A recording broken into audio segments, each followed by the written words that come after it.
শোনো, তুমি এখানে নতুন, তাই না কিছু বুঝতে পারছো আর নয়তো বুঝতে চাইছো। তোমাকে নিয়ে অলরেডি একটা ঝামেলা ক্রিয়েট হয়ে গেছে। এবারে তুমি যদি আমার হোটেলে ওঠো, পরবর্তীতে ঝামেলাটা আরও বিরূপ নিবে। এখানকার এই দুই পক্ষের মধ্যে মারামারি কাটাকাটি নতুন কিছু নয়, এটা নিত্যদিনের রুটিন। তবে এবারও ঝামেলায় যাবতীয় প্রতিক্রিয়া তোমার ওপর পড়বে। তুমি যদি এখন সর্দার হোটেলে ওঠো, তাহলে অপরপক্ষের হামলা প্রথমে তোমার ওপর পড়বে। আমি চাই না এখানকার রাজনৈতিক কেন্দ্র হলে ঘুরতে আসা কারোর ক্ষতি হোক, বুঝতে পারছো? নীরব হয়ে সব শুনল স্পর্শী। এরপর জিজ্ঞেস করলো, আর শিকদার হোটেলে উঠলে আপনার দলের লোকেরা আমার ক্ষতি করবে না, তার কি গ্যারান্টি? নিশ্চিত থাকো, আমার দলের কেউ অমানুষ না। বলেই গাড়িতে উঠল। মুহূর্তেই ধুলো উড়িয়ে বাইকের সাথে গাড়িটাও চলে গেল ব্রিজের দিকে চলে। ধীরে ধীরে লোকের আনাগোনা কমে গেল। হতাশ হয়ে দাঁড়িয়ে রইল স্পর্শী। আর সে এবার কেঁদেই ফেলল। ফোপাতে ফোপাতে বলল, আমার পা ব্যথা করছে আব্বু। কোনো দিশা খুঁজে পেল না স্পর্শী। দ্রুত বোনকে নিয়ে হাঁটা শুরু করলো শিকদার হোটেলের দিকে। যাই হোক, আগে একটা থাকার ব্যবস্থা করতে হবে। আর এভাবে থাকা যাচ্ছে না। দুটো ব্যাগের ভরে ভেঙে যাওয়ার উপক্রম। মিনিট 5 হাঁটার পরেই এসে পৌঁছলো শিকদার হোটেলের সামনে। গেটের কাছে আসতেই দারোয়ান বাধা দিল। কপালে ভাঁজ ফেলে বলল, তুমি ওই সকালের মাইয়াটা না, যার জন্য ঝামেলা বাঁধছে? স্পর্শী অবাক হয়ে বলল, কেন ঢোকা যাবে না? সকালে তো নেওয়ার জন্য হাতে পায়ে ধরেছিল, এখন কেন নিবে না?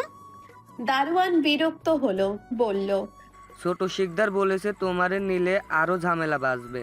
শুধু শুধু এইসব ছোটখাটো বিষয়ে ঝামেলা বাড়াইয়া নিজেগো দলের নাম খারাপ করতে চায় না। রেগে গেল স্পর্শী। রাগে গজগজ করতে করতে বলল, ডাকুন আপনার ছোট শিকদারকে, আমিও দেখব কে আমাকে থাকতে দিবে না। আমি এই হোটেলেই উঠব। বলে দাঁড়িয়ে রইল। আর সে অনেকবার বলল, আপু চলো না এখান থেকে যাই। কিন্তু শুনল না স্পর্শী। জেদ ধরে দাঁড়িয়ে রইল সেখানে। মিনিট 5 পরেও যখন স্পর্শী গেল না, তখন বাধ্য হয়ে ছোট শিকদারকে কল দিল দারোয়ান। এখানকার সদর হসপিটালেই আহত দলের ছেলেটাকে দেখতে এসেছে সে। ফোন পেয়ে মিনিট খানেকের মধ্যে চলে এলো হোটেলে। বিরক্ত হয়ে করুণ চাহনিতে চাষিপাশে তাকালো আরশি। অনেক বড় ভুল করেছে সে পিরোজপুরে এসে, আর তার চেয়েও বেশি ভুল করেছে আপুর সাথে এসে। আশেপাশে তাকাতেই দেখলো অতি পরিচিত গাড়িখানা তার দিকে এগিয়ে আসছে। এই গাড়িটা দিয়েই তাকে কিডন্যাপ করা হয়েছিল। গাড়িটা এগোতে এগোতে তাদের সামনে দাঁড়ালো। ভয়ে শিউরে স্পর্শীর হাত খামচে ধরলো আরশি। এরপর সামনে তাকাতেই অবাক হয়ে গেল। গাড়ি থেকে ত্রস্ত পায়ে পাভেল বের হচ্ছে। মুখে অটোমেটিক হাসি ফুটে গেল। উৎফুল্ল কণ্ঠে বলল, পাভেল ভাই। চমকে উঠল পাভেল। সামনে তাকাতেই স্পর্শী আর আরশিকে দেখে অবাক হয়ে গেল। এর মধ্যেই দারোয়ান বলল, ছোট ভাইজান, এইটাই সেই মাইয়া। আমি 100 বার বলছি আপনারে নেওয়ানো যাবে না, কিন্তু উনি জেদ ধইরা বইসা আছে। স্পর্শী এখনো ঘোরের মধ্যে আছে। পিরোজপুরে এতগুলো এমপি থাকতে তার বাবার বিরোধী পক্ষ এই অসভ্য শিকদারকেই হতে হলো। উফ, ভাবা যায় ওই এমপি তার বাবাকে হারিয়ে নিজে এমপি হয়েছে। ইস, ভাবতেই গায়ের রক্ত ভজভজ করে উঠছে। এই লোকটার কাছে হারলো তার বাবা, স্পর্শীর বাবা। উফ, অপমান। এরপর নিশ্চিত হতে পাভেলের উদ্দেশ্যে বলল, এটা আপনার হোটেল? মাথা নাড়িয়ে পাভেল বলল, এটা ভাইয়ার হোটেল, আর আপনাকে যদি এখানে থাকতেই দিই তাহলে জানতে পারলে আমার অবস্থা বেহাল করে দেবে, আর আপনাকে ওই হাটতলার ছাদ থেকে ধাক্কা মেরে নিচে ফেলে দেবে। আপনি এখান থেকে যান। আর এত জায়গা রেখে পিরোজপুরে আসছেন কেন? ভাই জানতে পারলে আপনার খবর করে ছাড়বে। স্পর্শী খেপে গিয়ে বলল, আমার মোটেও ইচ্ছে নেই এরকম একটা রুচিহীন হোটেলে থাকার। পাভেল কিচ্ছু বলল না।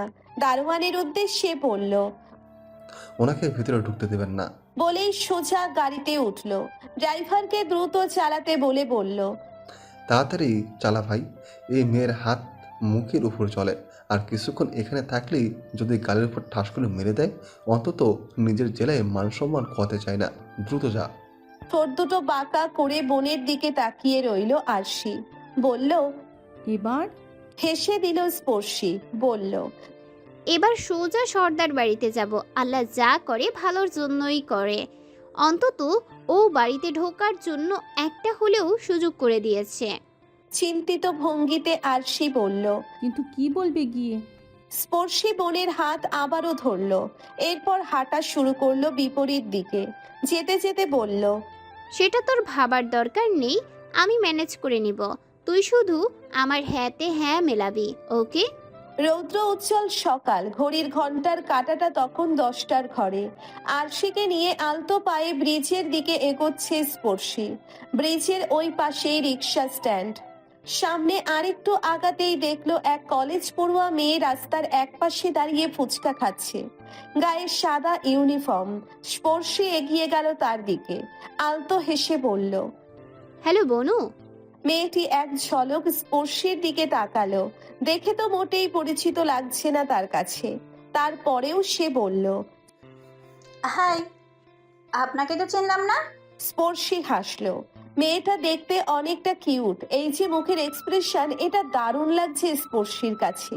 চঞ্চল কণ্ঠে বলল, আমাদের চিনবে না, ঢাকা থেকে এসেছি। শোন, তুমি একটু সর্দার বাড়ির ঠিকানাটা বলতে পারো আমায়? ওই যে সাবেক এমপি শামসুল সর্দার, ওনার কথা বলেছি। কোন রাস্তা দিয়ে যেতে হয় সেটা বললেই হবে। হাস্য উজ্জ্বল কিউট চাঁদের মতো মুখটাই মুহূর্তেই অমাবস্যা ঘিরে ধরল। তার মুখভঙ্গি দেখে মনে হচ্ছে সে এই মুহূর্তে রেগে গেছে। কিন্তু হঠাৎই এই রাগের কারণ বুঝতে পারল না স্পর্শী। মেয়েটা তাকে মুখ ঝামটা মেরে বলল, জানি না। পরক্ষণেই হন হন করে কলেজের মধ্যে চলে গেল। স্পর্শী অবাক হলো। মনে মনে বলল, আজব এক জায়গায় চলে এসেছি। এখানকার সবাই কি পাগল নাকি? আশ্চর্য। ফুচকাওয়ালা বেশ কিছুক্ষণ ধরে স্পর্শীর দিকে চাইছে। এবারে বলেই ফেলল। কি হয়েছে আপা?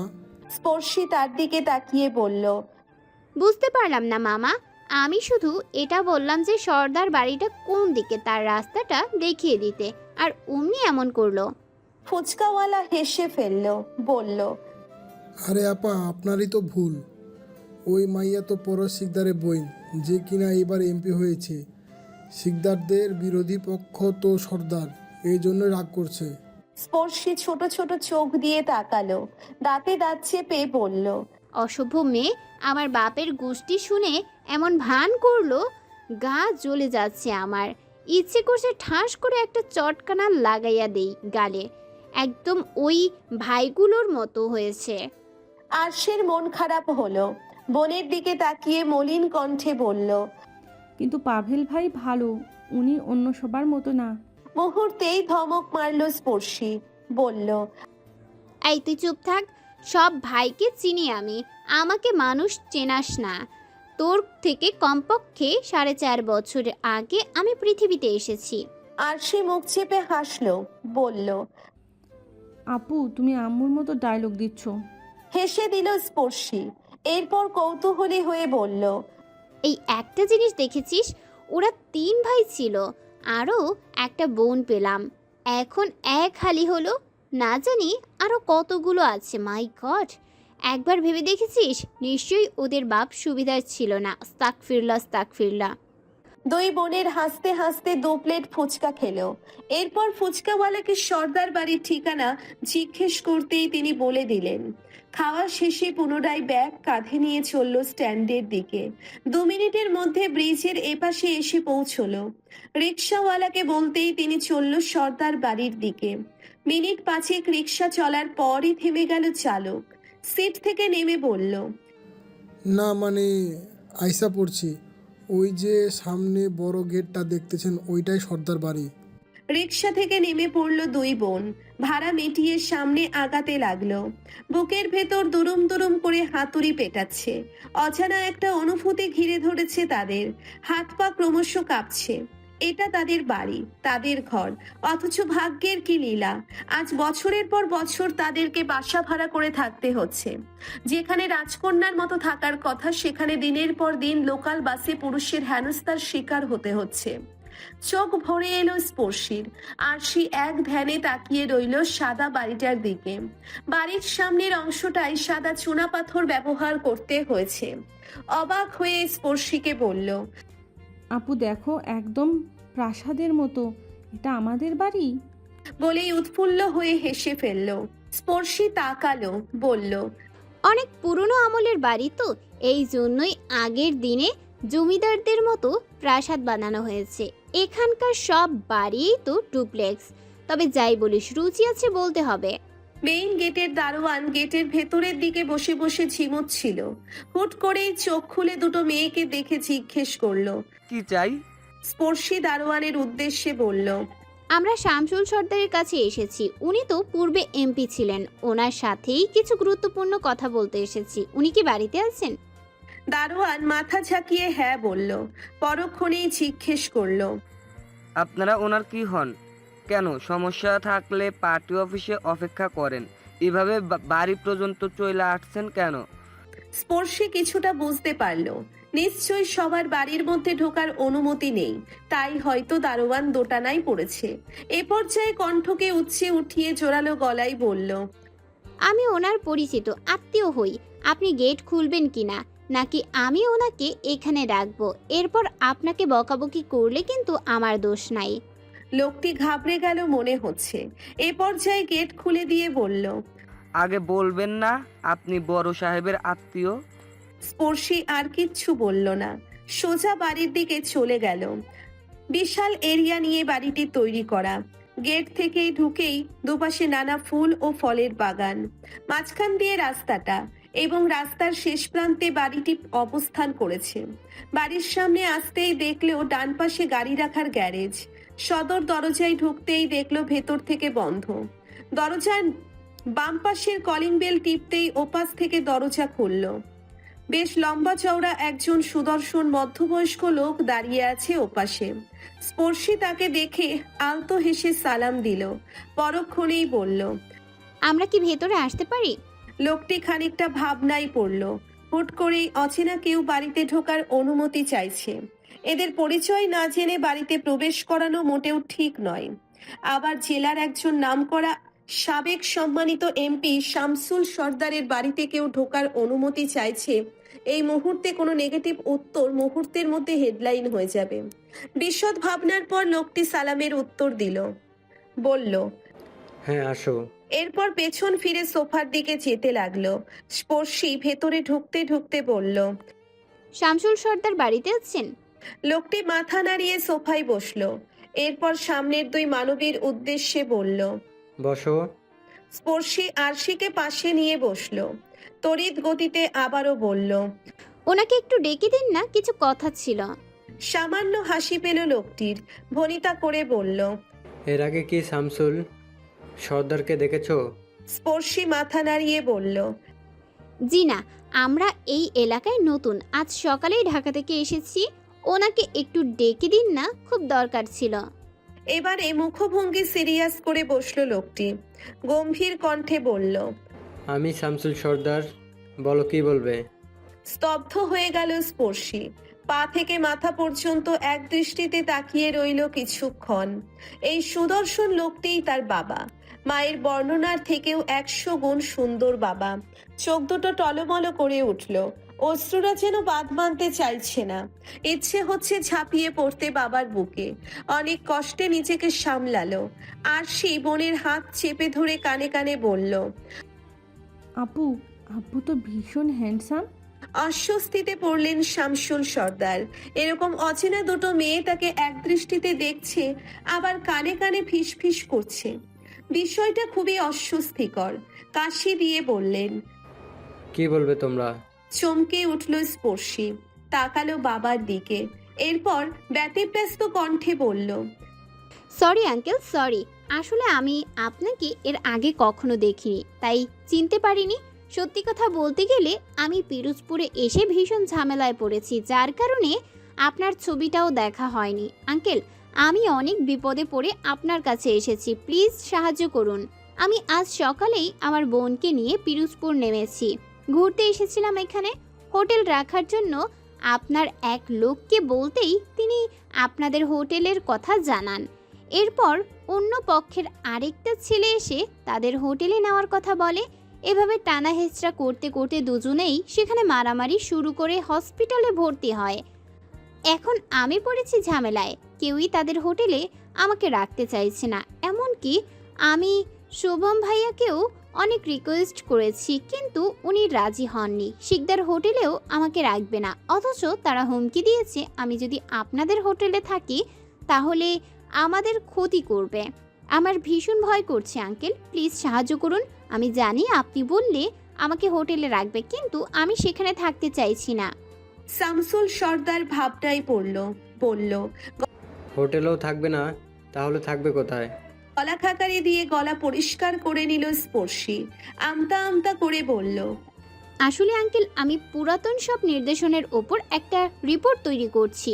আপনার বাড়িটা পুরাতন আমলের, ভীষণ সুন্দর। আমি একজন ভবিষ্যৎ জার্নালিস্ট।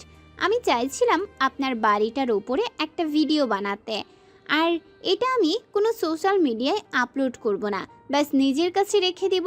আসলে আমার আর্কিটেকচার সাবজেক্টটাও ভীষণ ভালো লাগে, আর এইসব পুরনো জিনিস ঘেঁটে দেখার খুব ইচ্ছে আমার। আপনি আমাকে না হওয়া প্রত্নতত্ত্ববিদ ভাবতে পারেন। বলেই হেসে দিল। কিন্তু শামসুল সর্দার এখনো গম্ভীর। তার মুখের ছাপ দেখে কোনো আশার আলো খুঁজে পেল না স্পর্শী। শেষমেশ নিজের মেজাজকে ধরে না রাখতে পেরে বলল, আসলে আমি তো আর এখানকার ভোটার নই যে আপনি আমাকে সাহায্য করবেন। এখানকার কেউ হলে ঠিকই ভোটের আশায় সাহায্য করতেন।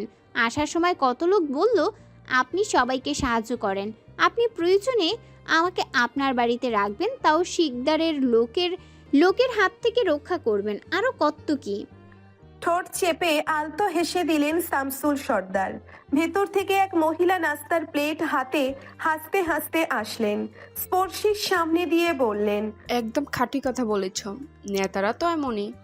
সর্দার স্পর্শীর দিকে তাকিয়ে বলল, এবারে নির্বাচন শেষ, খুব অল্প সংখ্যক ভোটের ব্যবধানে হেরেছি। এরপর আবার 5 বছর পর নির্বাচন, বেঁচে থাকলে তো আবার দাঁড়াবো, অথচ তুমি আমাকে লোভ দেখাচ্ছ। শিউরে উঠল স্পর্শী। মলিন কণ্ঠে বাবার দিকে তাকিয়ে বলল, আমার মাথায় যতগুলো চুল, আল্লাহ ততগুলো বছর আপনাকে বাঁচিয়ে রাখুক। মুগ্ধ হয়ে স্পর্শীর দিকে তাকিয়ে রইল শামসুল সর্দার। আলতো হেসে বলল, তুমি যতগুলো দিন পিরোজপুর আছো আমার বাড়িতে থাকতে পারো, আমার কোনো সমস্যা নেই। খুশিতে উৎফুল্ল হয়ে গেল স্পর্শী। আর সে গোমরা মুখে বলল, ও, আমি বুঝি এখানে থাকবো না? আমাকে তো অনুমতি দেননি, শুধু আপুকেই থাকতে বললেন। দুপুরবেলা সূর্যের কড়া উত্তপ্ততা ধরণীকে করে দিচ্ছে চৌচির। কাঠফাটা এই রোদে ঘেমে নিয়ে একাকার স্পর্শী। আরশির অবস্থাও এক। একটু আগে ড্রয়িং রুমে নাস্তা দেওয়া হাস্য উজ্জ্বল মহিলাটা স্পর্শী এবং আরশিকে নিচতলার একটা রুমে নিয়ে এসেছে। মুচকি হেসে তাদেরকে বিশ্রাম নিতে বলে তিনি চলে গিয়েছেন রান্নাঘরের দিকে। হাঁপ ছেড়ে বাঁচল স্পর্শী। দ্রুত পায়ে ছুটে এসে দরজা লাগালো। ব্যাগ থেকে জামা কাপড় নামিয়ে ছুটল বাথরুমে। এই রুমটা নিচতলার এক কোণায় অবস্থিত। গেস্ট রুম হিসেবে এপাশের 3টে রুম ব্যবহৃত হয়। সেখানকারই একটা রুমে স্পর্শীদের থাকতে দিয়েছে মহিলাটি, যেটার সাথে অ্যাটাচ বাথরুমও রয়েছে। এক টানা 5 মিনিট ঠান্ডা পানিতে ভিজল স্পর্শী। এরপর দ্রুত গোসল সেরে চেঞ্জ করে বাইরে বের হলো। আর সে বিছানার উপর হয়ে শুয়ে আছে। টেনে তুলল তাকে, এরপর জোর করে গোসলে পাঠিয়ে দিল।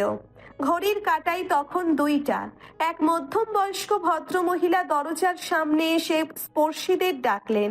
ঘুমের মধ্যে অপরিচিত ডাক শুনে তড়িঘড়ি করে উঠল আরশি।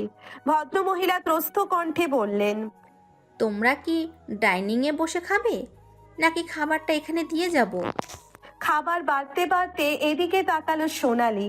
ছোট চায়ের মুখে এমন কথা শুনে এগিয়ে এলেন দ্রুত।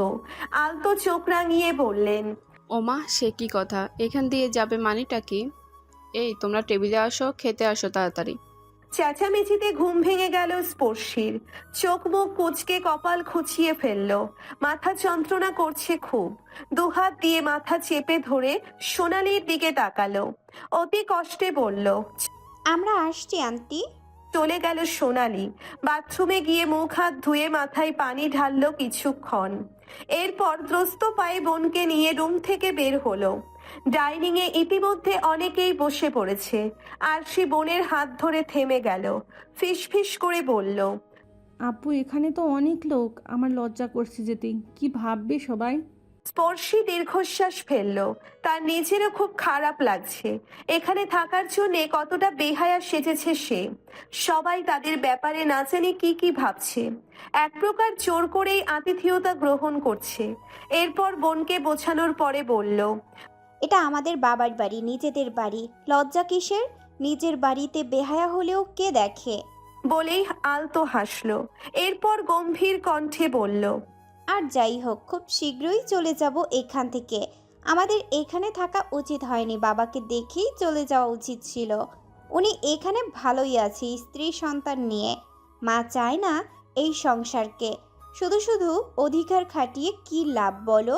বাবাকে কাছ থেকে দেখতে চেয়েছিলাম, ইচ্ছে পূরণ হয়েছে।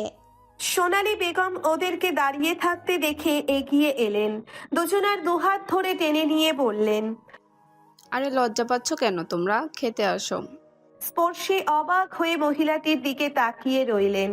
শুরু থেকেই ভদ্রমহিলা ভীষণ মিশুক এবং হাস্য উজ্জ্বল, অথচ জীবনের শুরুর দিকে নিজের করা ভুলের মাসুল পোহাতে দিয়েছেন দুটো মেয়ে এবং তাদের মাকে। স্পর্শী চেয়েও রাগ করতে পারছে না মহিলাকে, আবার ভালোবাসতেও পারছে না।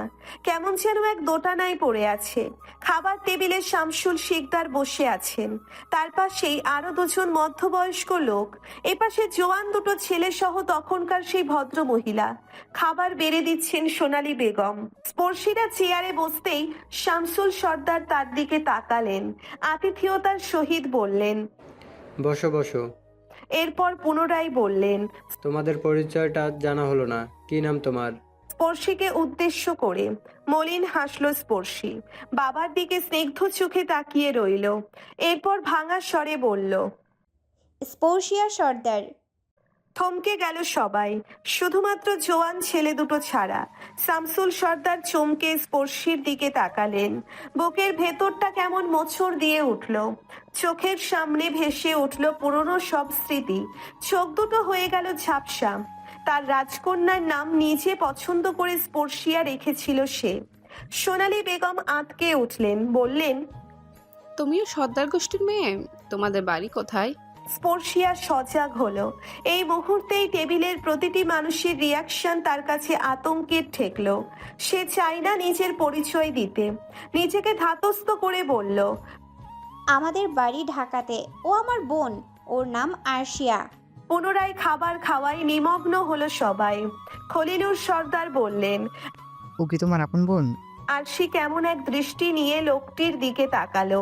স্পর্শী সেদিকে তাকিয়ে মুখ টিপে হাসলো। এরপর বলল, না মা, ওকে বুড়িগঙ্গায় এক নদীর মধ্যে খুঁজে পাইছে। ডাইনিং জুড়ে বিস্তর হাসির শব্দ হলো। আরশি ভীষণ লজ্জা পেয়েছে। মাথা নিচু করে মুখ ভেঙিয়ে স্পর্শীর উদ্দেশ্যে বলল, তোমাকে আম্মু টোকাইয়া পাইছে। বোনের দিকে তাকালো স্পর্শী। এই একদিনেই কেমন নরম হয়ে গেছে। বাসায় থাকলে এতক্ষণে পুরো বাড়ি মাথায় তুলে ফেলতো। বাবার দিকে তাকাতেই দেখলো সে গম্ভীর মুখে খাচ্ছে। সারা মুখ ভর্তি এক আশ্চর্য মায়া। স্পর্শী বাবার দিকে তাকিয়ে নিজের দিকে তাকালো। সত্যিই মা মিথ্যে কিছু বলেনি, বাবার মতনই সৌন্দর্য পেয়েছে সে। আর সে রং একটু চাপা হলেও সে অসম্ভব মায়াবী, একদম মায়ের মতো। আচ্ছা, তাদের সম্পর্কটা কি স্বাভাবিক হতে পারতো না? পরক্ষণেই নিজেকে কড়াভাবে শাসন করলো। এত কল্পনা ভালো নয়। অতিরিক্ত রঙিন কল্পনা মানুষের লক্ষ্যকে ভ্রষ্ট করে দেয়। দরকার নেই এমন আয়েশের জীবন। সে তার সংগ্রামী জীবনযাপনেই অভ্যস্ত। মুখের খাবারটুকু গিলে বাবার উদ্দেশ্যে বলল, আঙ্কেল ক্ষমা করবেন, আপনাদের অনেক কষ্ট দিলাম। আসলে আমার পরিকল্পনা এমন ছিল না। হোটেলে উঠতে চেয়েছিলাম, এর মধ্যে ঝামেলা বাঁধলো। বোনটা বেশ অসুস্থ হয়ে পড়ছিল বলে আপনাদের বাড়িতে জোর করে আশ্রয় নিয়েছি। আমরা বিকেলেই লঞ্চে উঠব। চোখ তুলে তাকালেন শামসুল, অবাক হওয়ার ভঙ্গিতে বললেন, আর তোমার ঘোরার প্ল্যান সেটা তো সম্পূর্ণ করলে না। স্পর্শীর গলা কেঁপে উঠল, বলল, না থাক, অন্য কোথাও ঘুরে নেব, এখানে থাকলে যেতে মন চাইবে না। সোনালী বেগম বললেন, আরে না না, আমাদের সমস্যা হবে কেন? এখানে 12 মাসে কোনো না কোনো অতিথি থাকেই। তোমরাও থাকতে পারো, ঘুরে দেখো ফিরোজপুর। এখানকার মানুষগুলো ভীষণ ভালো, শুধুমাত্র রাজনৈতিক বিষয়গুলো এড়িয়ে চললে বাকিটা সুন্দর। এরপর বাটি হাতে শামসুল সর্দারের দিকে তাকিয়ে বললেন, ভাইজান, আপনাকে মাছের মাথাটা দেই। চমকে তাকালো স্পর্শী, আর সেও অবাক হয়ে গেল। স্ত্রী হয়েও কেন সে বাবাকে ভাইজান ডাকে, তার উত্তর পেল না। স্পর্শী অস্বস্তি নিয়ে সোনালীর উদ্দেশ্যে বললেন, আন্টি ভাইজান কেন বলছেন আঙ্কেলকে? কেউ প্রশ্নটা বুঝলো না। ভ্রু কুচকে তাকাতেই আরশি বলল, আপনি তো ওনার বউ, তাহলে ভাইজান কেন ডাকছেন? মুহূর্তেই জিভ কাটলেন সোনালী। শামসুল সর্দারের দিকে তাকিয়ে লজ্জায় মাথা নিচু করে ফেললেন। এরপর দুই বোনের উদ্দেশ্যে বললেন, ছি ছি, তোমরা ভুল ভাবছো, উনি আমার ভাসুর হয়, উনি তোমাদের আঙ্কেল। দাঁত দিয়ে জিভ কেটে অস্পষ্ট স্বরে স্পর্শী বলল, ও শিট, সরি সরি আন্টি, আমরা বুঝতে পারিনি, আঙ্কেল ক্ষমা করবেন প্লিজ। শামসুল সর্দার আর মাথা তুললেন না, নিচের দিকে তাকিয়ে খেতেই লাগলেন। এবারে স্পর্শী ভেতর থেকে আরো ছটফট করে উঠল। আশেপাশে তাকিয়ে বারবার দেখতে লাগলো বাড়িতে অন্য কোনো মহিলা আছে কিনা। এরপর বাবার দিকে তাকিয়ে আমতা আমতা করে বলল, আঙ্কেল আন্টি কি বাড়িতে নেই? দেখছি না যে। মুহূর্তেই ধমক মারলেন শামসুল সর্দার। ভাত ভর্তি প্লেটে হাত ধুয়ে স্পর্শীর উদ্দেশ্যে বলল, তোমার কি মনে হয় না তুমি একটু বেশিই কথা বলছো? অন্যর পারিবারিক ব্যাপারে এত কেন জিজ্ঞাসা? বিকেলে যাবার কথা না তোমার? রিহান, ওদেরকে লঞ্চে উঠিয়ে দিয়ে আসিস। ছলো ছলো চোখে তাকিয়ে রইল আরশি। সে ভয় পেয়েছে ভীষণ। স্পর্শী মাথা নিচু করে ফেলল। বাকিটা সময় চুপচাপ পাথরের ন্যায় খাবারগুলো গিলতে লাগলো। একে একে সবাই খাওয়া শেষে চলে গেল। সোনালী বেগম স্পর্শীর কাছে এলো, মাথায় হাত রেখে বলল, তুমি মন খারাপ করো না, আসলে ভাইজানের স্ত্রী নেই, আচ্ছা একটা ছেলে শুধু। স্ত্রীর কথা মনে পড়লেও উনি ভীষণ কষ্ট পায়, যার কারণে সবাইকে রাগ দেখান। স্পর্শী অবাক হয়ে আরশির দিকে তাকালো। এরপর সোনালী বেগমের উদ্দেশ্যে বললেন, ওনার স্ত্রী নেই মানে বুঝলাম না, মারা গেছেন নাকি? বিরক্ত হলো সোনালী, ধমক মেরে বলল, আরে বাবা, তুমি এত খোঁচাও কেন? ধুর, বড্ড বাচাল তো তুমি। বিকেলে যাওয়ার আগে আমায় বলল, রেহানকে বললেই ও গিয়ে দিয়ে আসবে। আশাহত হলো স্পর্শী। আরশি বোনের কানে ফিসফিস করে বলল, আপু, এই বাড়ির একটার পেছনে বোমা মারলেও কথা বের হবে না। অসহায়ভাবে বোনের কথায় সাড়া দিল স্পর্শী। সোনালী রান্নাঘরে ঢুকেছে। স্পর্শী পিছু পিছু গিয়ে দাঁড়ালো, ঠোঁট দুটো আলতো বাঁকা করে বলল, আন্টি জাস্ট একটা কোশ্চেন, আপনার নামটা বলুন না প্লিজ। সোনালী পিছু ফিরেই হেসে দিল, বলল, সোনালি। খাবার খেয়ে রুমে ঢুকতেই দরজা বন্ধ করে দিল স্পর্শী। মায়ের নাম্বারে কল দিয়ে আয়েশ করে বসলো। ওপাশ থেকে সাথে সাথেই রিসিভড হলো। মাকে কোনো কথা বলার সুযোগ না দিয়ে স্পর্শী সরাসরি জিজ্ঞেস করলো, মা, সোনালীকে? পিপাসা থমকে গেল। বহুদিন পর প্রিয় একজন মানুষের মুখ ভেসে উঠল চোখের পাতায়। মৃদু স্বরে বলল, সোনালী আপা তো তার মেজো কাকি হয়, খলিল ভাইয়ের বউ। কেন, কিছু কি হয়েছে? স্পর্শীর সবটা চেপে গেল। বাবা তাকে ধমক দিয়েছে, অপমান করেছে, শুনলে ভীষণ কষ্ট পাবে মা। ইনিয়ে বিনিয়ে বলল, ওই তেমন কিছু না, আন্টিটা ভীষণ ভালো আর মিশুক, আমাদের কত আদর করে খাওয়ালো। যাই হোক, বাদ দাও, তুমি কেমন আছো? এভাবেই কিছুক্ষণ কথা বলল মায়ের সাথে। এরপর বোনের হাতে ফোন দিয়ে রুমে বসিয়ে স্পর্শী নেমে পড়ল সোনালির খোঁজে। কিন্তু এত বড় বাড়ির এতগুলো রুমের মধ্যে নিজেকে এলোমেলো করে ফেলল। একে একে উকি দিতে লাগলো প্রত্যেকটি রুমে। দোতলার সিঁড়ির কাছের রুমটারও দরজা ভেড়ানো। আলতো হাতে দরজা ফাঁক করে উকি দিতেই ওপাশ থেকে পুরো দরজাটা খুলে ফেলল শোভাম। চমকে উঠল স্পর্শী, চোখ দুটো বড় বড় করে তাকিয়ে রইল ভাইয়ের দিকে। শোভাম ভ্রুকুচকে অবিশ্বাসের দৃষ্টিতে তাকিয়ে রইল। মাত্র গোসল করে খেতে যাওয়ার জন্য দরজা খুলেছিল। এরই মধ্যে স্পর্শীকে দেখতেই অবাক হয়ে গেল। সন্দেহের দৃষ্টিতে পা থেকে মাথা পর্যন্ত দেখল। স্পর্শী অস্বস্তিতে পড়ল। দ্রুত পায়ে সেখান থেকে কেটে পড়ার জন্যে পা বাড়াতেই শোভাম বলল, এই দাঁড়াও, তুমি সকালে সেই মেয়েটা না? আশ্চর্য হয়ে যাচ্ছি আমি, তুমি আমার বাড়িতে কেন? আর রুমেই বা উকিঝুঁকি দিচ্ছ হলে কেন? স্পর্শী দাঁত মেলে হাসল, আমতা আমতা করে বলল, আসলে ভাইয়া আপনি তখন বললেন না বাইরে থাকা আমার জন্য রিস্ক হয়ে যাবে, তাই তো সেফ জোনে চলে এলাম। আর শুনুন আঙ্কেল এখানে থাকার অনুমতি আমায় দিয়েছেন। আর আপনার রুমে উকিঝুঁকি দিচ্ছিলাম না, আমি তো সোনালি আন্টিকে খুঁজছিলাম। আমি বুঝতে পারিনি এটা আপনার রুম, ক্ষমা করবেন। বলেই দ্রুত পায়ে নেমে গেল নিচে। সিঁড়ি দিয়ে উপরে উঠছে সোনালি। স্পর্শীকে দ্রুত পায়ে নিচে নামতে দেখে ধরে ফেলল। ভ্রুকুচকে জিজ্ঞেস করলো, কি হয়েছে, ছুটছো কেন? স্পর্শী হাঁপ ছেড়ে বাঁচল। এরপর সোনালির হাত ধরে বলল, আমার সাথে আমাদের রুমে চলো। বলার পর আর কিয়ৎক্ষণ নষ্ট করলো না, দ্রুত টেনে রুমে নিয়ে গেল। আর সে ঘুমিয়ে পড়েছে ইতিমধ্যেই। সোনালীকে বিছানায় বসিয়ে তার পাশে বসে ঝিরিয়ে নিল। বলল, আমি আপনাকে খুঁজছিলাম কিন্তু রুম তো আর চিনি না, তাই প্রত্যেকটা রুমে উকি মেরে মেরে দেখতে দেখতে শোভাম ভাইয়ার কাছে ধরা পড়ে গেছি। আসলে আমি জানতাম না এটা ভাইয়ার রুম। উনি মনে হয় খুব রাগ করেছেন। সোনালী মাথায় হাত দিয়ে বসে রইলেন। স্পর্শের উদ্দেশ্যে বললেন, তুমি ঝামেলা না বাঁধিয়ে সুস্থ হয়ে বসে থাকতে পারো না? যাই হোক, আমাকে খুঁজছিলে কেন? স্পর্শী হুট করেই সোনালীর হাত জড়িয়ে ধরল। অনুনয় বিনয় করে বলল, প্লিজ আন্টি আমার প্রশ্নগুলোর উত্তর দাও, তাহলে সাংবাদিকতা নিয়ে পড়ছি তো সব কিছুতে অতিরিক্ত কৌতূহল। আমার খুব জানতে ইচ্ছা করছে আঙ্কেল সম্পর্কে। উনি ওনার স্ত্রীর নাম শুনে এভাবে রাগ করলেন কেন? প্লিজ বলুন না, না জানলে আমার আর ঘুম আসবে না। সোনালী বিরক্ত হয়ে বলল, কেন একই প্রশ্ন বারবার করছো? এটা আমাদের পারিবারিক ব্যাপার। এসব ঘটনার সাথে আমাদের সম্মান জড়িয়ে আছে। হুট করে তোমাকে বলে দিব, এক কান ও কান করে পুরো ফিরোজপুর ছেয়ে যাবে, পরিবারের নামে দুর্নাম ছড়াবে। বাদ দাও, তুমি কখন যাবে? স্পর্শী হতাশ হলো, বলল, আর সে একটু অসুস্থ, আজকেই এলাম জার্নি করে, আবার আজকেই ওকে নিয়ে যেতে আমি সাহস পাচ্ছি না। আমি কাল সকাল পর্যন্ত একটু থাকি।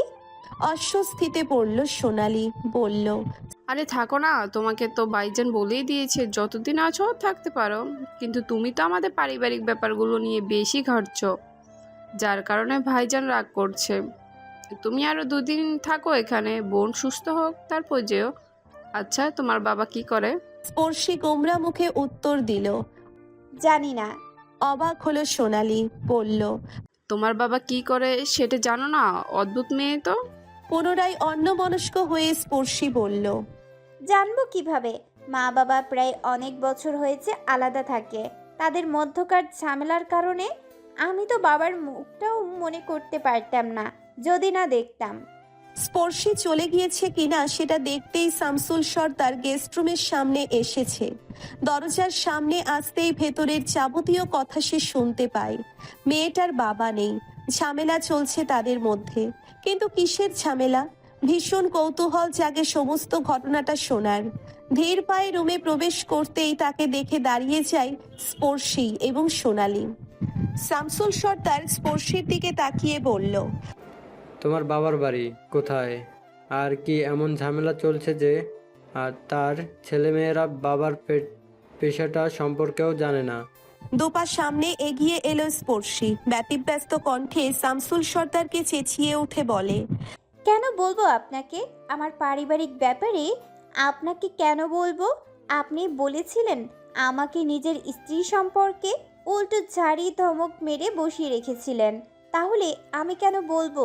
বলবো না, কিছুতেই বলবো না।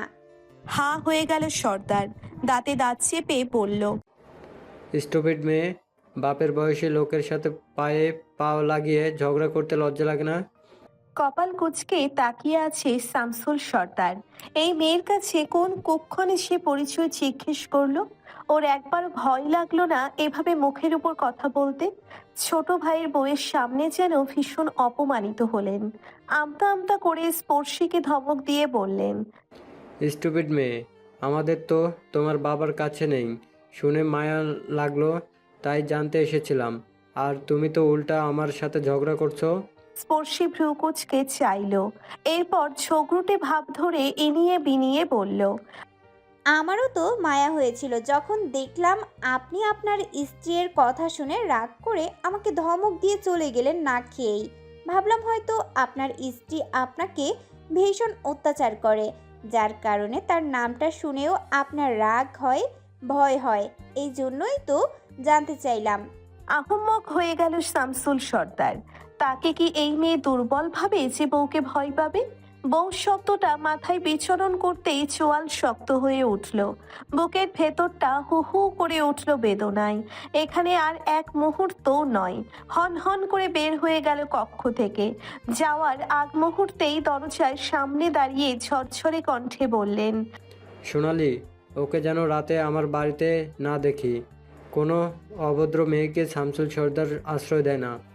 আটকে উঠলেন সোনালি, দ্রুত পায়ে এগিয়ে গেল স্পর্শীর নিকট, মাথায় হাত দিয়ে বলল, তুমি সত্যি বড্ড বেয়াদব মেয়ে। একটা মানুষের দুর্বল জায়গাগুলো নিয়ে খুবই মজা নিতে ভালো লাগে, তাই না? দেখছো ভাইজান রাগ করছে, তারপরও বারবার একই কথা। বড়দের সাথে এভাবে কথা বলে, শেখনি কিছু আদব কায়দা? এবারে কি করবে? উনি তো বলেই দিল তোমাকে আর এখানে রাখবে না। এবার ভালোই ভালোই কাল সকালে বিদায় হও। কোত্থেকে উড়ে এসে জুড়ে বসে সংসারে অশান্তি করছো।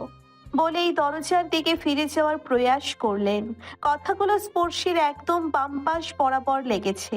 সে উড়ে এসে জুড়ে বসেছে। হ্যাঁ, বসেছেই তো। এতটা অপমান, এতটা অবহেলা সওয়া সত্ত্বেও কিছু প্রশ্নের উত্তর পাবার জন্যে পড়ে আছে আবর্জনা হিসেবে। স্নিগ্ধ কণ্ঠে কান্না চেপে স্পর্শী আবারও জিজ্ঞেস করলো, আন্টি, কাল তো চলেই যাব, আর বিরক্ত করব না কখনো। একটু বলুন না, উনি কেন তার স্ত্রীর নাম শুনলে রেগে যান? আর ওনার স্ত্রী বা কোথায়? পিছু ফিরে তাকালো সোনালি। স্পর্শীর টলমল করা অশ্রুসিক্ত চোখ দুটো দেখে মায়া হলো ভীষণ। এগিয়ে এলো তার কাছে, ঘাড়ে হাত বুলিয়ে বললেন, ভাইজানের কথায় কষ্ট পেয়েছ? চোখ দুটো নিচু করে মাথা নাড়ল স্পর্শী। মুহূর্তেই দুটো ফোঁটা অশ্রু গড়িয়ে পড়ল ফ্লোরে। গলে গেলেন সোনালি। স্পর্শীকে বিছানায় বসিয়ে তার পাশে বসলেন। এরপর মুচকি হেসে বললেন, অন্যের ব্যাপারে জানা এত ইচ্ছে যে কেঁদেই ফেলেছ? শোনো মা, তুমি ভাইজানকে না জেনে কষ্ট দিচ্ছ। বারবার উনি কখনো এভাবে কাউকে বকে না, আর না তো কারণ ছাড়া ধমক দেয়। ওনার স্ত্রীর প্রতি প্রবল রাগ তার, এই জন্য রাগ করে, মনে করতে চায় না আগের ঘটনাগুলো। এবারে সবার বড় হচ্ছে ভাইজান, রাজনীতিগত ছোট দুই ভাইকে নিয়ে জীবনে প্রথম নির্বাচনে এমপিও হলো। তখন তার বয়স প্রায় 30 পেরিয়ে গেছে। সারাদিন ছেলে পেরিয়ে নিয়ে ঘুরে বিভিন্ন ঝামেলায় থাকার কারণে বাড়িও আসতে না মাসের মধ্যে একদিনও। তাই বাজারে থাকতো। ছেলেকে বাড়িমুখ করার জন্য আমার শ্বশুর শাশুড়ি মেয়ে পছন্দ করে বিয়ে দেয় শোভামের মায়ের সাথে। সংসার ভালোই চলছিল, ভাইজানের সংসারই হয়েছিল, কিন্তু তারপরও প্রায় রাজনীতি কাজে বাইরে থাকতেন। এই ধরো সপ্তাহে 2 দিন 3 বাড়িতে আসতেন, তাও একদম গভীর রাতে। কিন্তু শোভমের মায়ের মনে কি ছিল কে জানে, এত সুখ জীবনে প্রথম এমন একটা ফুটফুটে ছেলে রেখে অন্য এক পুরুষের সাথে পালিয়ে গেল। জানো, শোভমের তখন প্রায় মাত্র 7 মাস। আমি তখন নতুন বউ, বেশিরভাগ বাপের বাড়িতেই থাকতাম। ছেলেটা নাকি সারাদিন কান্নাকাটি করত। এরপর শোভমের নানা নানি নিয়ে গেল তাদের কাছে। যদিও ভাইজান দিত না, কিন্তু শোভমের মামিরও তখন ওর বয়সী বাচ্চা ছিল। একসাথে দুধ খাওয়াইয়া মায়ের মতন পালবে দেখা ভাইজান দিছিল। তাছাড়া রাজনীতির জন্য উনিও সময় দিতে পারতো না। এরপর প্রায় ছেলেকে দেখতে যাইতেন। আবার বড় হওয়ার সাথে নিজের কাছেও নিয়ে রাখতেন। ভাইজান এরপর গম্ভীর হয়ে গেল। বাড়ি থেকে বিয়ের কথা বললেও রাগ করতেন, কিন্তু শোভমের যখন 6 বছর তখন ভাইজান বগুড়ার এক মেয়েকে বিয়ে করলেন। হুট করে এমন কাজ করায় আমরা অবাক হয়ে গেছিলাম, কিন্তু খুশি ছিলাম। এরপর পিয়াসা আসার পর ভাইজান যেন কেমন পরিবর্তন হয়ে গেল। সব সময় বাড়ি আসে, কি সুন্দর হাসি খুশি ছিল। জানো তো, কাজের ফাঁকি দিয়েও উনি বাড়ি এসে বসে থাকতেন, কিন্তু সুখ হতো সইল না। এরপর শোভমের মায়ের তালাক দিল তার সেই স্বামী। তারপর আবার ছেলে দোহাই দিয়ে আমাদের বাড়িতে উঠলেন। সবাই এত অপমান করতাম, তাও শুনলো না। বেহাইয়ার মতন আসতেন যেতেন। সামনে নির্বাচন থাকায় ভাইজানও তেমন কিছু বলতে পারলেন না। এর মধ্যে ওই মহিলা আমাদের সবাইরে বলল ওরে নাকি লুকাইয়া আবারও ভাইজান বিয়ে করছে। পিপাসা আমাদের সবাই ছোট ছিল, একদম ছোট একটা মেয়ে। কি বুঝলো আল্লাহই জানে। ওই দিন রাতে 3.5 বছরের বাচ্চাটাকে নিয়ে পালাইয়া গেলাম। এত খুঁজলাম, পাইলাম না। কত জায়গায় ভাইজান খুঁজলো, পাগলের মতন দৌড়ে এলো, রাজনীতি ছাড়লো, কিন্তু পাইলো না। ওই বছরই শিকদার বাড়ি আমজাদ শিকদার এমপি হলো। এরপর শোভমের মা 10-12 দিন বেহাইয়ার মতন পইরা ছিল, কিন্তু যখন দেখলো ভাইজান দিয়ে আর সুবিধা হইবে না, দিন রাত উনি পাগলের মতো সারা শহর পিপাসাকে খুঁজতে থাকে, তখন আর অপেক্ষা করলো না। পরের সপ্তাহে অন্য জায়গায় বিয়ে করলো। তখন আর ছেলের কথা মনেই করলো না। ছেলেটা এত কান্নাকাটি করছে মায়ের কাছে যাওয়ার জন্য, কিন্তু নিলই না। তারপর ভাইজান ধীরে ধীরে কঠিন হয়ে গেলেন। পিপাসাকে আর খুঁজলেন না। ছেলে আর রাজনীতি নিয়ে পড়ে রইলেন। আজ প্রায় 19টা বছর। ওই তার স্ত্রীর উপর রাগের কারণ। এখন তুমি যদি বারবার ওনাকে এইসব মনে করাইয়া দিয়ে কষ্ট দাও, তাহলে তো রাগ করবেই। দম বন্ধ হয়ে যাচ্ছে স্পর্শীর। চিৎকার করে কাঁদতে ইচ্ছে করছে। চোখ দিয়ে অশ্রুরা একের পর এক বিসর্জন নিচ্ছে, কিন্তু নিঃশব্দে। উফ, তার বাবা আজ কতগুলো বছর কষ্ট করছে। মায়ের কাছে তাও মেয়ে দুটো ছিল। রাত হলে মেয়েদের জড়িয়ে কাঁদতে পারতেন, তাদের নিয়ে স্বপ্ন দেখতে পারতেন, কিন্তু বাবা, তার কাছে কি ছিল? শুধুমাত্র কিছু স্মৃতি। ইচ্ছে করছে বাবাকে গিয়ে জড়িয়ে ধরে চিৎকার করে কাঁদতে, কিন্তু এই মুহূর্তে সেটা সম্ভব নয়। স্পর্শী কান্না জড়িত কণ্ঠে বলল, ওনার দ্বিতীয় স্ত্রী কি কোনো খোঁজই নেয় না? আফসোসের স্বরে সোনালি বললেন, জানি না আদৌ বেঁচে আছে কিনা, মরে গেছে মেয়েটাকে নিয়ে, সেটাই জানি না। ভাইজানকে বলেছিলাম নিউজ পেপারে টিভিতে বিজ্ঞাপন দিতে, কিন্তু উনি রাজি হননি। দুহাত দিয়ে মাথা চেপে ধরে বিছানায় পড়ে গেল স্পর্শী। সোনালির উদ্দেশ্যে বলল, আন্টি, আমার মাথা ব্যথা করছে, আপনি যাওয়ার আগে দরজাটা চাপিয়ে যাবেন প্লিজ। সোনালি আর কথা বাড়ালো না। ত্রস্ত পায়ে হেঁটে বেরিয়ে গেল দরজায় চাপিয়ে। দ্রুত উঠে বসলো স্পর্শী। ফোন হাতে নিয়ে মায়ের নাম্বারে কল লাগালো। ক্রোধ এবং কষ্ট দুটোই অস্বাভাবিক পর্যায়ে পৌঁছিয়েছে। ওপাশ থেকে রিসিভড হলো না। রেগে আবারও ফোন করলো। টানা 4 বারের পর ওপাশ থেকে ফোন রিসিভড হতেই স্পর্শী চেঁচিয়ে উঠল, বলল, এতবার ফোন দিচ্ছি, ধরছো না কেন? মেয়ের থেকেও কি তোমার কাছে পার্লার বেশি? অবাক হয়ে গেল পিপাসা। ব্যস্ত কণ্ঠে বলল, কি হয়েছে তোর? এভাবে কথা বলছিস কেন মা? আর চেপে রাখতে পারল না স্পর্শী। ফোন হাতে হাঁটু মুড়িয়ে বসে পড়ল ফ্লোরে। হাউমাউ করে কাঁদতে কাঁদতে বলল, আম্মু, আম্মু, আব্বু বিয়ে করেনি। আব্বু এখনো বিয়ে করেনি, তোমার অপেক্ষায় বসে আছে সে। ও মা, তুমি এত পাষাণ কেন? কি করে হতে পারলে পাষাণ? একবারও মনে হলো না যে লোকটাকে ছুঁড়ে রেখে দিয়ে এসেছো সে কেমন আছে, কি করছে, আদৌ বিয়ে করেছে কি না? নাকি তোমার জন্য আজ 19টা বছর সে বসে আছে? দুহাত দিয়ে চোখ মুখ মুছে কঠোর গলায় বলল, তুমি এক্ষুনি গাড়িতে উঠবে, কালকের মধ্যে পিরোজপুরে আসবে, বুঝেছো? তুমি তোমার স্বামীর সাথে স্বাভাবিক হও বা না হও, আমরা আমাদের বাবার কাছে থাকতে চাই, ওনাকে জড়িয়ে ধরতে চাই, সারাক্ষণ আব্বু বলে ডাকতে চাই। প্লিজ তুমি আসো মা, আব্বুকে বলে দাও আমরা দুজন তারই মেয়ে। আমি কিভাবে আব্বুকে নিজের পরিচয় দিব? ওনাকে বললে উনি প্রমাণ চাইবেন আমার কাছে, বিশ্বাস করতে চাইবেন না। আমি পারবো না এসব। আমি পারবো না নিজের বাবার কাছে তার মেয়ে হওয়ার প্রমাণ দিতে। আমার বুকটা ফেটে যাচ্ছে, বিশ্বাস করো। তুমি কাল আসবে, বাবার সামনে দাঁড়িয়ে বলবে আমরা তার মেয়ে। এরপর তোমার যা ইচ্ছা তুমি তাই করো, বাধা দিব না। আরে তুমি যাবার 1 সপ্তাহের মাথায় ওই মহিলা বিয়ে হয়েছে অন্য জায়গায়, আর তুমি তাকে জড়িয়ে আজ এতগুলো বছর বাবাকে কষ্ট দিচ্ছ। ওপাশ থেকে অনবরত কাঁদছে পিপাসা। নিজের উপরই যেন বিশ্বাস হচ্ছে না। একদিকে বহু বছরের এক পাথর যেন বুক থেকে সরে গেল, ভেতরটা ভালো লাগায় ছেয়ে গেল। তার স্বামী তারই আছে, অন্য কোনো নারীতে মজেনি। অন্যদিকে ভয় হচ্ছে, ভীষণ ভয়। কি করে দাঁড়াবে ওই মানুষটার সামনে? নিজেকে বহু কষ্টের সামনে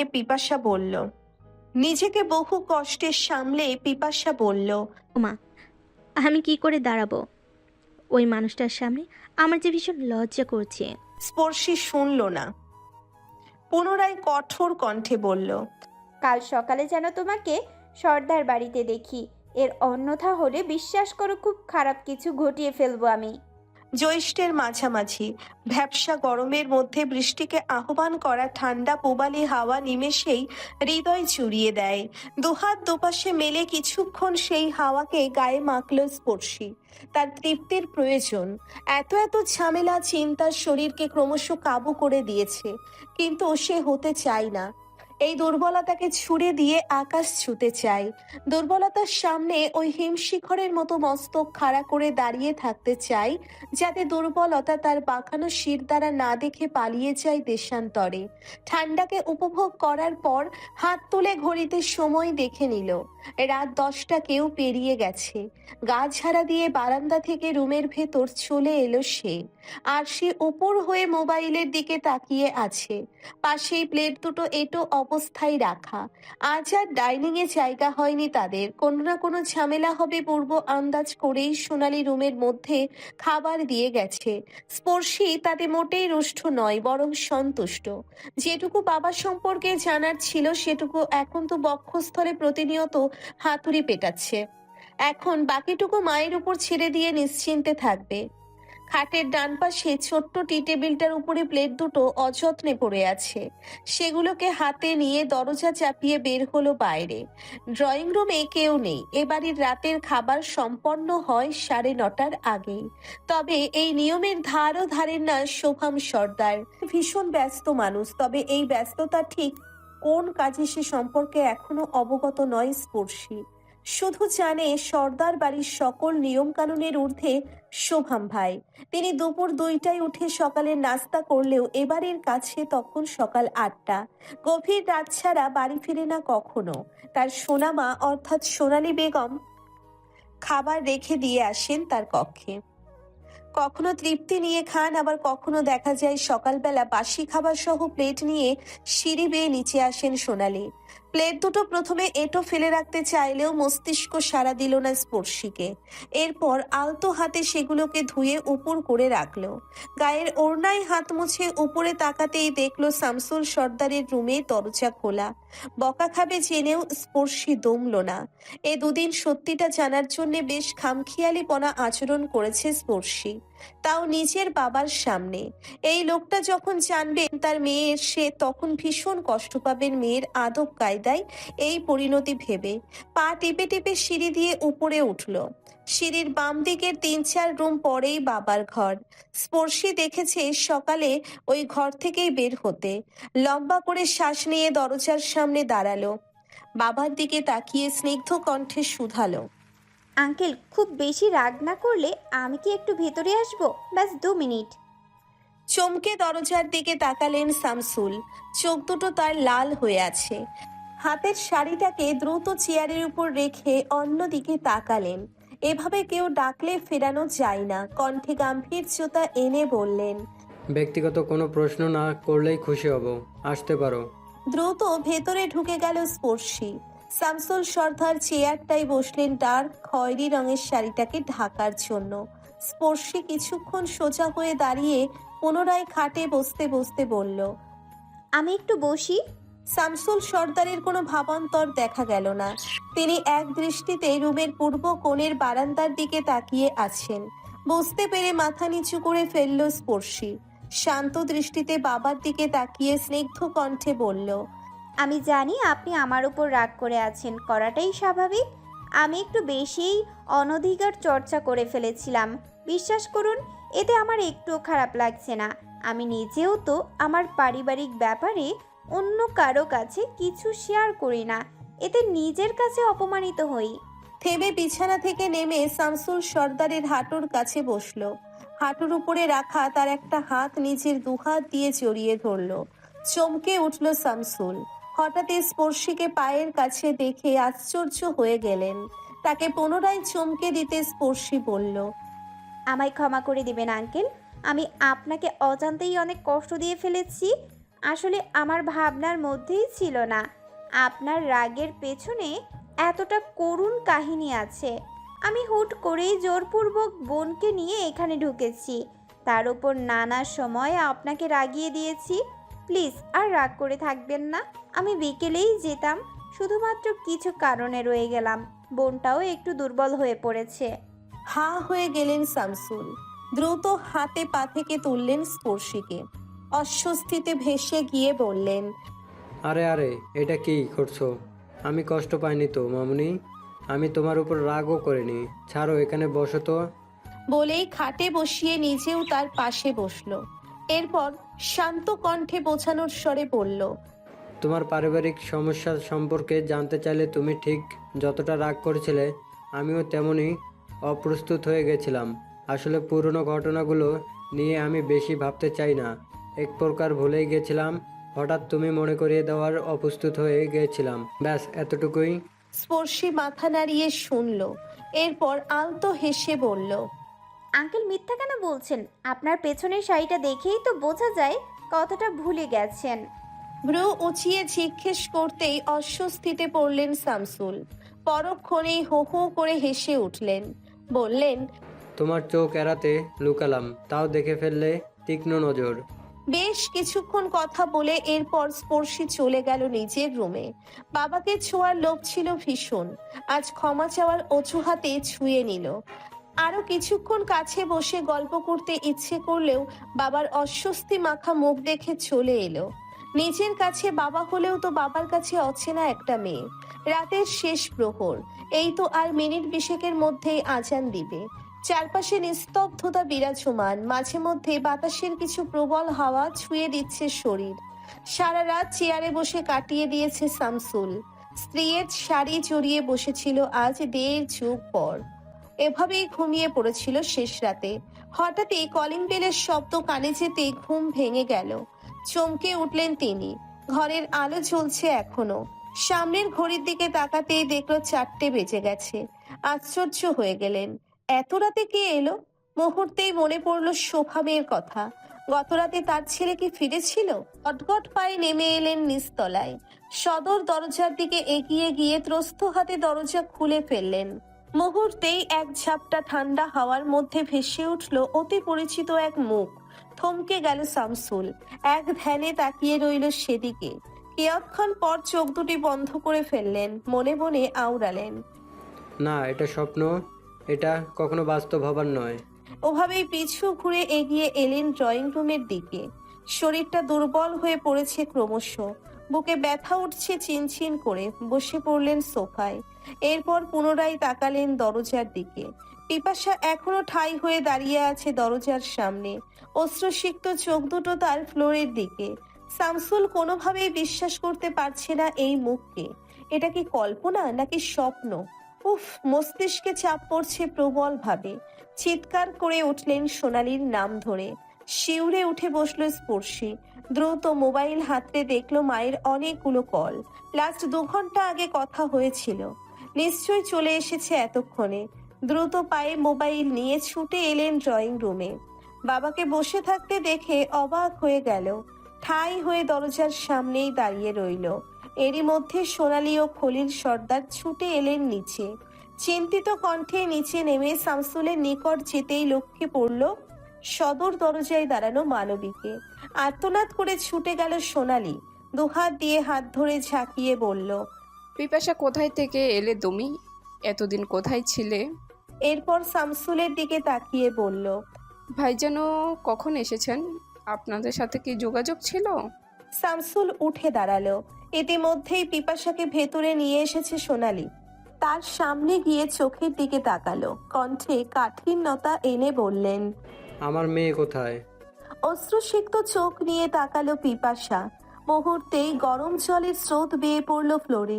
শামসুল চেঁচিয়ে উঠে বলল, আমার মেয়ে কোথায়? একটু থেমে, সোনালির থেকে জিজ্ঞেস করো আমার মেয়ের কথা। ও কোথায় ছিল, কেন ছিল, কি করছে এতদিন, কেন গেছিল, সেসব কিছু জানতে চাই না আমি। আমার ভাগ্য যা ছিল হয়েছে, কিন্তু আমার মেয়েকে আমার চাই। কোথায় আমার স্পর্শীয়রা?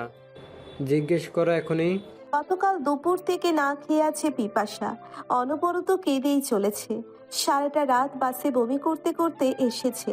মনে হচ্ছিল এই যেন সে পড়ে যাবে অজ্ঞান হয়ে, কিংবা প্রাণটা বুঝে চলে গেল এভাবেই।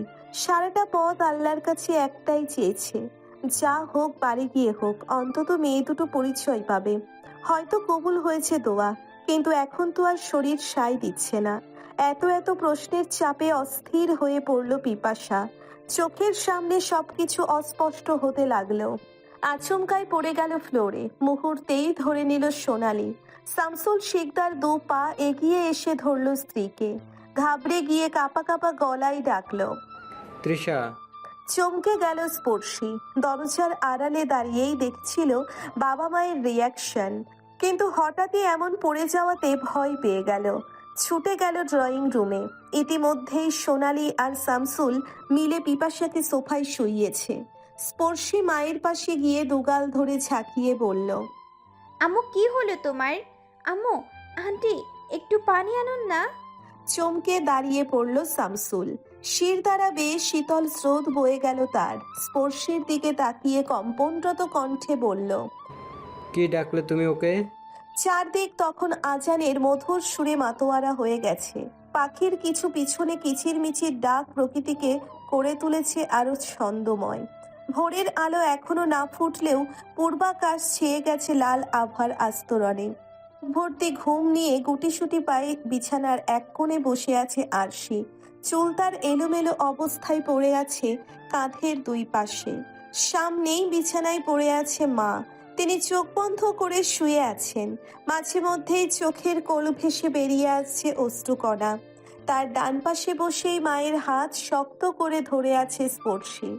আরশির মাথায় কিছুই ঢুকছে না। এই যে এতগুলো মানুষ এখন এই ঘরে উপস্থিত হয়ে গেছে, এর কোনো কারণ খুঁজে পাচ্ছে না এই মুহূর্তে। রুমের পশ্চিম কোণায় একটা কাঠের চেয়ার, তার উপর বসে থমথমে মুখ নিয়ে স্পর্শীর দিকে চেয়ে রইল শামসুল সর্দার। খলিলুর রহমান ও তার স্ত্রী পাশেই দাঁড়িয়ে আছে। এত বছর পর বুঝি বাবার কথা মনে পড়লো? এক দৃষ্টিতে তাকিয়ে উদাস কণ্ঠে বলল শামসুল। স্পর্শী চমকালো। অশ্রুসিক্ত চোখে একবার বাবার দিকে তাকিয়েই আবার মাথা নিচু করে ফেলল। চোখ খুলল পিপাসা। শুয়ে শুয়েই কাতর কণ্ঠে বলল, ওদের কোনো দোষ নেই, আমি কখনো আপনার কথা ওদেরকে বলিনি।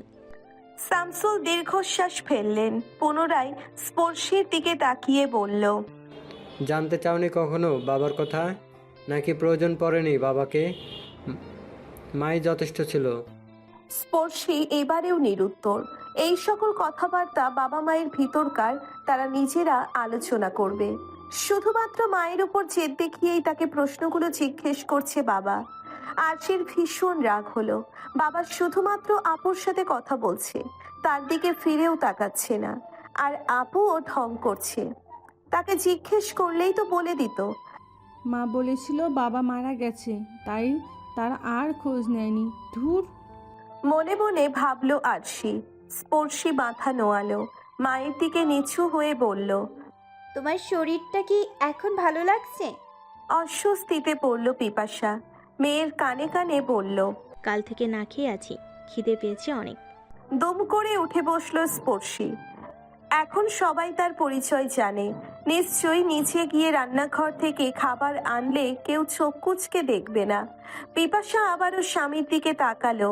শান্ত কণ্ঠে বলল, ওরা জানি ওদের বাবা রোড অ্যাক্সিডেন্টে মারা গেছে, আর এসব কথা আমি ওদের বলেছি। নিজের বাবা সম্পর্কে ওদের কম কৌতূহল ছিল না, কিন্তু আমি রাগ করে বলে সেই ভয়ে জানতে চাইতো না। ওদের কোনো দোষ নেই। ভুল যদি করে থাকি সেটা সম্পূর্ণ দায়ী আমার। আপনার মেয়েরা আপনাকে প্রচণ্ড ভালোবাসে, সেই জন্যই হয়তো আজ 19 বছর পর লালন পালন করার পরও নিজের বাবার সম্পর্কে জানা মাত্রই ছুটে এসেছে। আমি জানি আমার আশায় আপনি অনেক রেগে গেছেন। চিন্তা করবেন না, আমি কখনো আপনাকে জোর করব না, আর না তো বাধ্য করব। শুধুমাত্র মেয়েদেরকে একটা পরিচয় দিতে এসেছি, একটা আশ্রয় যেখানে ওরা সুরক্ষিত থাকবে। উপস্থিত সবাই বাঁখারা হয়ে গেলেন। শামসুল সর্দার তড়িৎ গতিতে স্ত্রীর পানে চাইলেন। সে মরে গেছে একথা তার তৃষ্ণার বলতে একটুও বুক কাঁপল না। এই যে এত বছর ধরে তৃষ্ণা নিখোঁজ, সে তো এক মুহূর্তের জন্যেও এসব কথা কাউকে বলতে পারেনি। তার তৃষ্ণা যে মৃত এটা ভাবতেই তো কলিজাটা ছিঁড়ে এফার ওফার হয়ে যায়। তাহলে তৃষ্ণা কি করে পারল? মাথাটা আপনা আপনি নিচু হয়ে গেল। এখানে আর এক মুহূর্তও থাকা যাবে না। চোখগুলো ভরে এসেছে তার। দরজার দিকে তাকাতেই দেখলো প্লেট হাতে স্পর্শী ঢুকছে রুমে। সে ফিরে এসেছে দুটো পোচ ডিম হাতে। আপাতত হাতের কাছে কিছুই পায়নি যেটা স্বল্প সময়ে খাওয়ার উপযোগী। রুটি পেলেও বাটার খুঁজে পায়নি, তাই বাধ্য হয়ে ডিম পোচ করছে। মায়ের সামনে গিয়ে প্লেট রেখে তাকে ধরে উঠালো। পিপাসার ভীষণ লজ্জা করছে খেতে, কিন্তু স্পর্শীর চোখ রাঙানোর সামনে দমে গেলেন। সোনালি অবাক হয়ে গেল, আলতো চেঁচিয়ে বলল, তোমার খিদে পেয়েছে, আমাকে তো বলবে। আর দাঁড়ালো না, দ্রুত ছুটল রান্নাঘরের দিকে। ভোরের আলো ফুটে গেছে অনেকক্ষণ। সকালের নাস্তা বানাতে হবে, এই তো আর কিছুক্ষণের মধ্যেই মালতীর মা এসে যাবে। তখন কাজের চাপ অনেকটা কমবে। মাকে খাইয়ে দিচ্ছে স্পর্শী, মাঝে মধ্যে বাবার দিকে তাকিয়ে তাকে দেখে নিচ্ছে। শামসুল গেল না রুম থেকে। মেয়ের প্রতি আকাশ সমান অভিযোগ তার। কেন এসেই পরিচয় দিল না বাবার কাছে? ইস, কতটা অপমান করেছে সে তার রাজকন্যাকে। বাড়ি থেকে এ যাবৎ কতবার বের হয়ে যেতে বলেছে। অভিমানী চোখে মেয়ের দিকে তাকিয়ে বললেন, এসে পরিচয় দিলে না কেন? এই নাটকের কি প্রয়োজন ছিল? স্পর্শী মাকে খাওয়াতে খাওয়াতে বলল, মা জানতো আপনি আপনার প্রথম স্ত্রীকে আবারও বিয়ে করেছেন, সে কারণেই কোনো খোঁজ খবর নেয়নি। এমনকি নিজেও ধরাছোঁয়ার বাইরে ছিল, কিন্তু আমরা দু বোন হয়তো সেটা পারিনি। বাবা নামক ওই মানুষটাকে খুব কাছ থেকে দেখার স্বাদ ছিল বলেই পিরোজপুর এসেছিলাম। ভেবেছিলাম আপনার সংসারে কোনো অশান্তি করব না, ব্যাস দূর থেকেই দেখে যাব। কিন্তু বিপত্তি বাঁধল এখানকার রাজনৈতিক কোলাহল। শেষে বাধ্য হয়ে উঠলাম এই বাড়িতে। কিন্তু আপনার স্ত্রীর নামে কাউকে না দেখে কৌতূহল বেড়ে গেল। সে কি বেড়াতে গেছে নাকি তার সাথে মনোমালিন্য হয়েছে? এসব প্রায়শই করতেই দেখলাম আপনি রেগে যাচ্ছেন। তখন আর থেমে থাকতে পারলাম না। আপনাকে প্রতিনিয়ত বিরক্ত করতে করতেই জেনেই নিলাম আন্টির কাছ থেকে।